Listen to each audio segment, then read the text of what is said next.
ย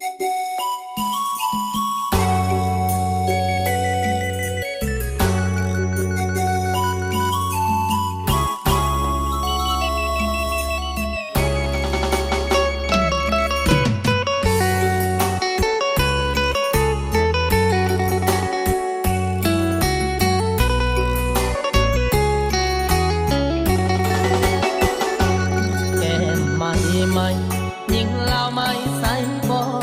ริสุทธิ์ขาวของขุดดุดดังดวงดอกจำปาส่งกลิ่นหอมหัวบ้านประดับดินแดนสาธาเบ่งบานง่อยงามลมพัดมาโอนเอ็นกิ่งใบเป็นแพทย์หมอเป็นทหารตำรวจเป็นนักสำรวจออกแบบธุรกิจค้าขายเป็นวิศวกรแม่ยิ่งเล่าเทียบพันเพศสายิ่งหน้าใสๆมีหลายคนนั่งในสภางามกิริยางามหน้าตางามมาลายาเก่งความสามารถมีบทบาทมีการศึกษาเป็นนักแสวงหาแข่งขันขยันก้าวหน้าน่าหักเสน่หาหนึ่งในโลกาอาศัยเทียมกันแก้มใหม่ยิ่งลาวใหม่ยิ่งพัฒนาบุกเบือนก้าวหน้า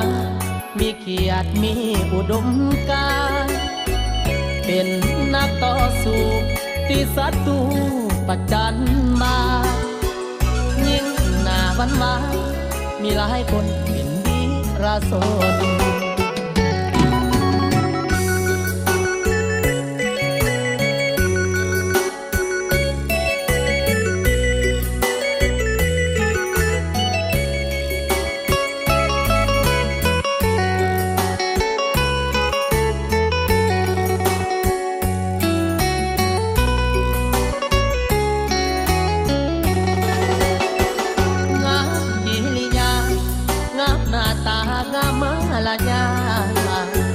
เก่งความสามารถมีบทบาทมีการศึกษาเป็นนักแสวงหาแข่งขันขยันก้าวหน้าน่าหักเสน่หาหนึ่งในโลกาอาศัยเทียมกันแก้มใหม่ยิ่งลาวใหม่ยิ่งพัฒนาบุกเบือนก้าวหน้ามีเกียรติมีอุดมการณ์เป็นนักต่อสู้ที่ศัตรูประจันมายิ่งหน้าวันมา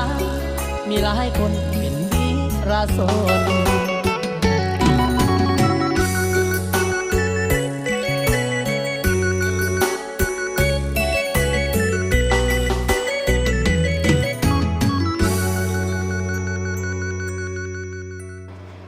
สาวกรกฎสว่างแจ้งบันแห่งมหาไสยดวงใจของแม่หญิง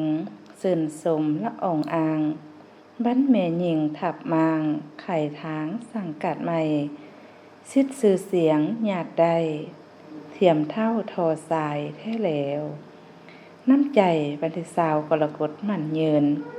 สบายดีท่านผู้ฟังที่เคารพเพื่อนเมตรายการที่หักเพลงทุกท่านขอฮอดเวลานาทีตอนหับทานเข้าสู่รายการเสียงเพลงและข่าวบริการจากทางเพจสถานีวิทยุโทรภาพแขวงพงศดีของพวกเขาซึ่งออกอากาศให้ทานได้รับพังเป็นประจำทุกวันจันทร์วันพุธและวันศุกร์ของทุกอาทิตย์กันเลยเวลา 16:30 นาทีเต็มอิ่มฉะนั้นมื้อนี้ก็แม่นวันหนึ่งที่มีความหมายความสำคัญหลายซึ่งว่าวันที่20นี้วันที่20กรกฎาคม2026นี้เป็นวันสร้างตั้งแม่หญิงลาวฉะนั้นผู้ดำเนินการก็ขออวยพรไสอันประเสริฐมายังแม่หญิงลาวทุกทั่วหน้าก็คือคณะแม่หญิงทุกขั้นตลอดฮอดน้องแม่หญิงลาวบรรดาเผ่า โดยเฉพาะแม่นไอ้น้องแม่หญิงภายในแขวงพงสะเดของพวกเราจงมีสุขภาพเข้มแข็งมีความผาสุกในชีวิตส่วนตัวและครอบครัวแล้วก็พร้อมกันก้าวขึ้นญาติได้ผลงานอันใหม่ใหญ่หลวงกว่าเก่าสำหรับวันสร้างตั้งแม่หญิงลาวนี่แม่นวันหนึ่งที่มีความหมายความสำคัญอย่างยิ่งเพราะว่าในสมัยปลดปล่อยประเทศชาตินั้นแม่หญิงก็ได้สุ่มสติปัญญาเสียสละเดือดเนื้อเหือแหงทุ่มเททุกสิ่งทุกอย่างเคียงว่าเคียงไหลกับเพศชายประกอบส่วนทุกหน้าที่เวียกงานเพื่อปลดปล่อยประเทศชาติของพวกเขาฉะนั้นจะเฮ็ดให้บ้านเมืองของพวกเขามีความสงบสุขในมื้อนี้ก็แม่นทุกหยาดเหงื่อทุกหยาดน้ำตาทุกเม็ดเลือดของได้น้องหรือว่าบรรพบุรุษพวกเขาที่ได้ทุ่มเททุกสิ่งทุกอย่างยัดเอาเอกราชมาสู่พวกเขาดังนั้นพวกเขาเป็นลูกหลานรุ่นสืบทอดต้องหำเฮียนเอาคุณงามความดีหำเฮียนเอาสิ่งที่ดีๆพวกเพิ่นมาพัฒนาตนเองพัฒนาองค์กรหรือว่าพัฒนาครอบครัวให้มีความสงบและก็มีการพัฒนาด้านต่างๆให้มีการขยายตัวอย่างต่อเนื่องเนาะลามื้อนี้ก็ไปม่วนซื่นกับเสียงเพลงกันน้อยหนึงก่อนเดี๋ยวจึงกลับเข้ามาโอมารวมกันเติมเด้อ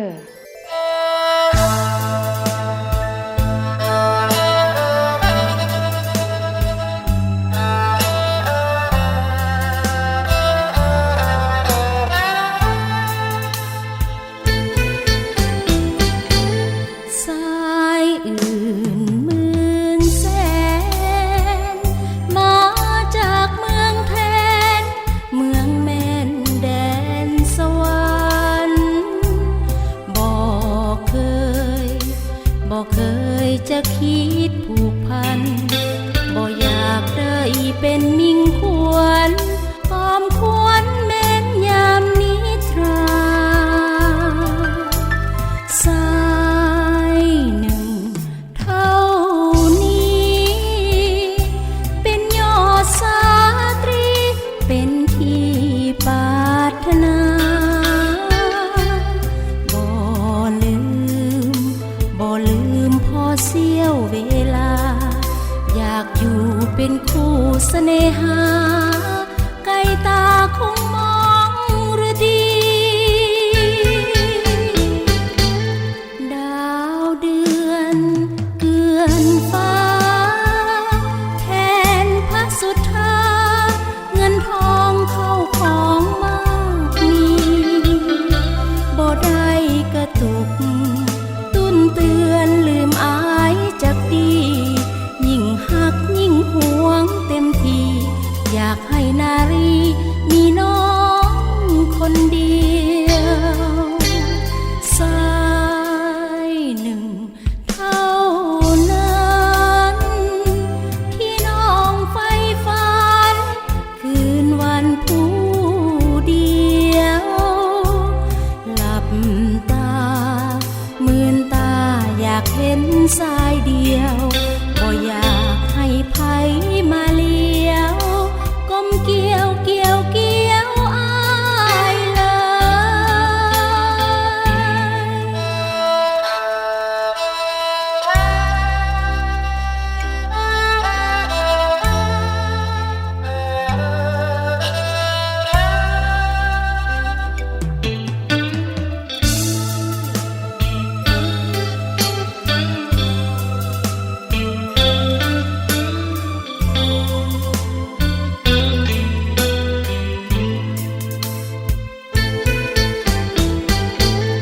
ดาวเดือน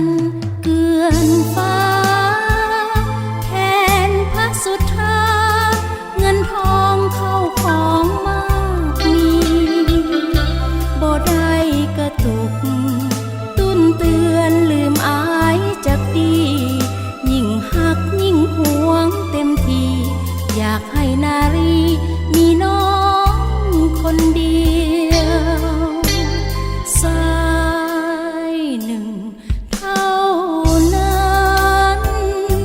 ที่น้องใฝ่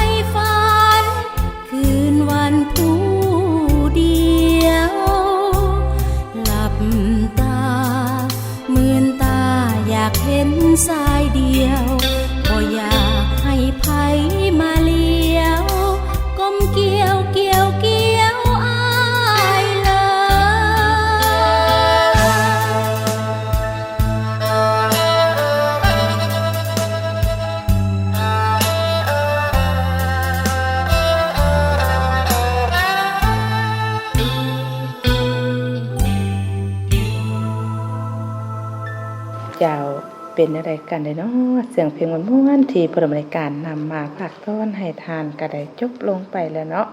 มีทางรายการที่ฮักเพลงพบกันมื้อนี้ก็อยู่ได้ทำกลางบรรยากาศคือขึ้นม่วนซื่นกับการเฉลิมฉลองปันบุญแม่หญิงลาวก็คือวันสร้างตังสาพันธ์แม่หญิงลาวครบรอบ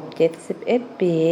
นั่นก็แม่นวันที่20กรกฎาคม1955หา20กรกฎาคม2026พอดีอายุครบรอบ71 ปีกันเลยเนาะฉะนั้นก็คือผู้ดำเนินการนำเสนอผ่านไปซึ่งเป็นบันที่มีความเอกอ้างทะนงใจของเอ่ยน้องแม่หญิงลาวที่ว่าได้อุทิศตนเพื่อการปลดปล่อยประเทศชาติเฮ็ดให้ลูกหลานของพวกเฮายุคนี้ในปัจจุบันนี้มีความสุขแล้วก็มีความสงบแต่นั่นใดก็ตามในทางรายการที่อยากเพลงบ่ว่าทานจะไปดิ้นไปเที่ยวสู่ใส่ก็แล้วแต่เด้อต้องพักพร้อมพากันดินโดยความเบิกบานม่วนซื่นบนจิตใจประหยัดมัธยัสถ์และก็เพื่อเฮ็ดให้มีความปลอดภัยในการเดินทางฉะนั้นการกินการดื่มก็ถือว่าสำคัญเนาะพวกเฮาต้องเบิ่งกาลเทศะต้องเบิ่งความเหมาะสมกินดำพอดีพอประมาณบ่ควรกินหลายแล้วก็ดื่มสิ่งมึนเมาเข้าไปนี่เฮ็ดให้พวกเฮาได้ขาดสติได้แล้วก็ใจใหญ่ขับรถล้างแบบบ่มีสติก็จะเฮ็ดให้เกิดอุบัติเหตุตามมา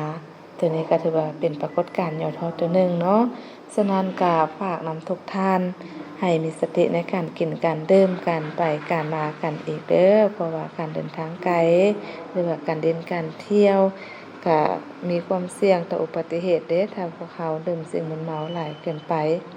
ฉะนั้นวันนี้ผู้ดำเนินการก็จะมาเว้าเกี่ยวกับคุณประโยชน์ของขิงซึ่งสำหรับขิงนี่ก็เป็นพืชชนิดหนึ่งที่ว่าสามารถช่วยรักษาโรคได้หลากหลายพยาธิแล้วก็สามารถนำมาประกอบเป็นเมนูอาหารได้หลายอย่างเช่นเดียวกันเนาะหลายเมนูเพราะว่าขิงนี่นอกจากที่ว่าจะลดอาการปวดประสาทหรือว่าปวดประจำเดือนขิงก็มีความสามารถต้านการอักเสบแล้วก็เป็นยาแก้ปวดตามธรรมชาติที่มีประสิทธิภาพแล้วก็จึงสามารถนำมาใช้เพื่อลดอาการปวดประจำเดือนโดยเฉพาะแม่หญิงพวกเฮาเนาะที่ว่ามีประจำเดือนมาแล้วก็จะมีอาการปวดท้องน้อยจ้องใส่แอวบ่หรือว่าดาวลงขาแบบนี้ท่านสามารถนำเอาขิงมาแก้หรือว่าบรรเทาก็ได้โดยใช้ขิงผงหรือว่าขิงที่ว่าเป็นแคปซูลเว้าง่ายๆก็คือหรือว่าขิงสำเร็จรูปเนาะที่เขาเจ้าเฮ็ดเป็นเม็ดหรือว่าดื่มสาขิงเพื่อบรรเทาอาการปวดจากการมีประจำเดือนแต่ก็ต่อมาก็คือการรักษาไมเกรนเนาะไมเกรนนี่ก็เป็นสิ่งที่ว่าทรมานอีดีมีทางรายการถ้าว่าเจ็บหัวนี่ก็อยู่ยากรู้สึกว่าหงุดหงิดหนหวยแบบเบาบ่ถึกเนาะบ่อาการบ่ได้เพราะว่าเจ็บหัวฉะนั้นขิงก็สามารถช่วยได้พอประมาณซึ่งการค้นคว้าแสดงให้เห็นว่าขิงนี่อาจช่วยบรรเทาอาการเจ็บหัวไมเกรนเนื่องจากว่าขิงนี่สามารถที่จะหยุดการอักเสบในหลอดเลือดสำหรับไมเกรนดื่มน้ำชาขิงในระหว่างการปวดไมเกรนนี่เพื่อป้องกันอาการปวดจนว่าบ่สามารถทนได้และก็หยุดการเวียนหัวปวดท้องแล้วก็อีกอันนึงก็คือแก้อาการไอเพราะว่าขิงนี่ก็เป็นยาแก้ปวดธรรมชาติสามารถนำมาใช้เพื่อบรรเทาอาการปวดเมื่อยและก็การระคายเคืองของอาการที่ว่าเจ็บคอนอกจากนี้ก็ยังสามารถช่วยลดอาการจากไข้หวัดความร้อนซึ่งขิงนี้จะช่วยกำจัดเมือกจากปอดที่อาจจะก่อให้เกิดอาการไอโดยการย่ำขิงสดหรือว่าดื่มน้ำขิงหรือว่าชาขิงก็จะหยุดยั้งอาการไอนอกนี้ก็ยังสามารถนำไส้น้ำขิงมาทาหน้าอกเพื่อบรรเทาอาการไอตื่นอีกต่อไปก็จะเป็นบำรุงหัวใจซึ่งขิงนี่ได้รับการใช้ในการบำรุงหัวใจช่วยลดระดับคอเลสเตอรอลและควบคุมความดันเลือดช่วยป้องกันการแข็งตัวของเลือดและก็ช่วยลดความเสี่ยงของโรคหัวใจ ซึ่งขิงนี้มีโพแทสเซียมสูงและดีสำหรับสุขภาพของหัวใจซึ่งแมงกานิสในขิงก็จะช่วยป้องกันหลอดเลือดหัวใจและทางเดินปัสสาวะเช่นว่าเหี่ยวเนาะและการที่ว่ากินขิงร่วมในอาหารเป็นการรักษาสุขภาพหัวใจและหลอดเลือดได้ดีที่สุดเลยควบคุมโรคเบาหวานขิงนี่สามารถช่วยลดระดับน้ำตาลในเลือดและก็เพิ่มประสิทธิภาพของอินซูลินและยาอื่นๆที่ใช้ในการรักษาโรคเบาหวานแล้วก็ผู้เชี่ยวชาญแนะนำให้ดื่มน้ำอุ่น1จอกผสมกับขิง1บวงกาแฟหลังจากตื่นนอนตอนเช้าเพื่อควบคุมน้ำตาลในเลือดและก็ลดภาวะแทรกซ้อนต่างๆที่เกี่ยวข้องกับโรคเบาหวานทั้งหมดทั้งมวลที่เป็นรายการนำเสนอผ่านไปก็เป็นคุณประโยชน์ของขิงนอกจากที่ว่าเฮามาประกอบเฮ็ดเป็นเมนูอาหารจะเป็นดับกลิ่นคาวต่างๆหรือว่านอกนี้ก็ยังเป็นสมุนไพรพื้นบ้านในการรักษาโรคได้หลายพยาธิเลยเนาะถ้าฮู้ได้ประโยชน์แบบนี้ควรสอกมารับประทานเด้อเจ้ามาเบิ่งเวลานาทีจากทางรายการมาฮอดนี้เวลาเบิดเวลาพอดีปิดท้ายรายการด้วยเสียงเพลงม่วนๆหนึ่งเติมลาท่านผู้ฟังไปก่อนเด้อสบายดี